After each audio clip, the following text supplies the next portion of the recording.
is not discussed. That host with one consent, that host whom you did wrong, handed you over to me to die. May I answer this decision, proving that my death, if I am to die, will be unjust? I came not to argue, but to slay you. Hear her, Menelaus. Let her not die for want of that. And let me answer her again. For you do not know of her villainies in Troy, and of the whole case, if thus summed up, will ensure her death against all chance of an escape. If she wishes to speak, the leave is given. I will grant this because of your words, that she may hear them, and not for her own sake. Perhaps you will not answer me from counting me a foe, whether my words seem good or evil. First, then, she was the author of these troubles by giving birth to Paris. Next, old Priam ruined Troy and me, because he did not slay his brave Alexander. Baleful settlers set a firebrand long ago. Hear what followed. This Paris was to judge the claims of 3 rival goddesses. So Pallas offered him command over all the Phrygians and the destruction of Greece. Hera promised he should spread his dominion over Asia and the utmost bounds of Europe, if he would choose her. But Cyprus spoke in rapture of my loveliness, and promised him that, if she should have the preference over the other 2 for beauty. Cyprus won the day over him, and thus far, my marriage has proved a benefit to Greece, that you were not subject to barbarian rule, or vanquished in the strife, or crushed by tyrants. What Greece gained was ruin to me, sold for my beauty, and now am I reproached for that which should have set a crown upon my head. But you will say I'm silent on the real matter, the reason I left your house in secrecy. But the mean god is at his side he came, my evil genius. Call him Alexander or Paris. And you left him alone in our house to sail to Sparta. Enough of this. For all that followed, I must question my own heart, not you. What frantic thought led me to follow this stranger from your house, traitor to my country and my home? Punish the goddess. Show yourself more mighty even than Zeus, who, though he lords over the other gods, is yet her slave. Wherefore I may well be pardoned. When Paris died, I should have left this house and sought the Argive fleet, since my marriage was no longer in the hands of gods.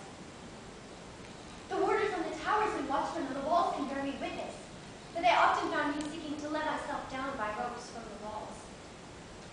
But there was that new husband, Davidus, who carried me off by force to be his wife against the will of Troy. How then, my lord, could I be justly put to death by you, with any show of right, seeing that he wedded me against my will? And those my other natural gifts have served a bitter slavery, instead of leading on to triumph.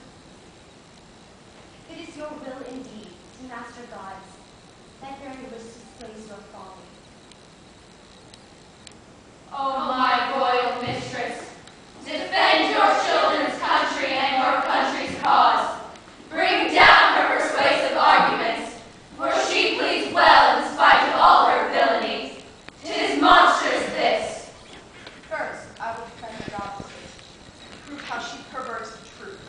For I can never believe that Hera or the maiden Pallas would have been guilty of such a folly, as to barter her Argos to barbarians, or that the maiden Pallas would make her Athens subject to Phrygians, coming as they did in mere wanton sport to either to contest the palm of beauty. For why should goddess Hera set her heart so much on such a prize? Was it to win an overlord than Zeus? Or was Athena bent on finding a husband among the gods? She who, in her dislike of marriage, won from her sire the boon of remaining unwed? Seek not to impute folly upon the goddesses and attempt to glaze over your own sin. Next what you said, what well may make men jeer, that Cyprus came with my son to the palace of Menelaus. Could she not have stayed quietly in heaven and brought you to Ilium? Nay, my son was beautiful, and when you saw him, you set your sight upon him. The palace of Menelaus was not rich enough for your own luxury. Ha! My son carried you off by force? What cry for help did you ever raise? And when you came to shore, and the Argives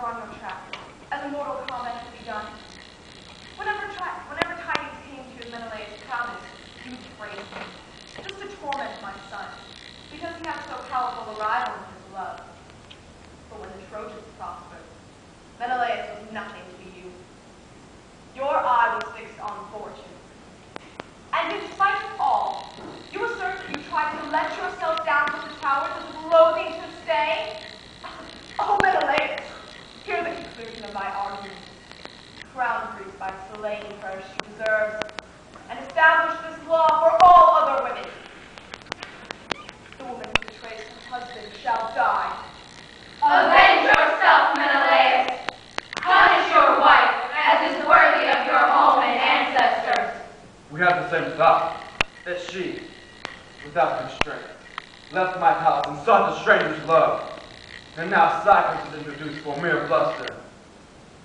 Away to those who shall stone you, and by your speedy death, requite the weary toils of the Achaeans, that you may learn not to bring shame on me! Oh, Pardon, I beg you. Do not blame me for the troubles that came from heaven.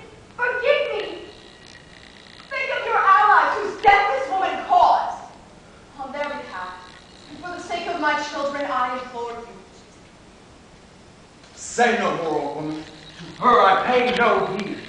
Lo, my servant to the ship on which she is to sail. Do not let the spectacle of the same ship. What? Is she pettier than she was? He who loves once must love always. Why, that depends how those who love are minded. But your wish shall be granted. She shall not set foot upon the same ship with me. Your advice is surely sound. And when she comes to Argos, she shall die a shameful death, as is her due. In the press of native chastity and all her sins. No easy task. Yet shall her fate strike their foolish hearts with terror, even though they be more lost to shame than she.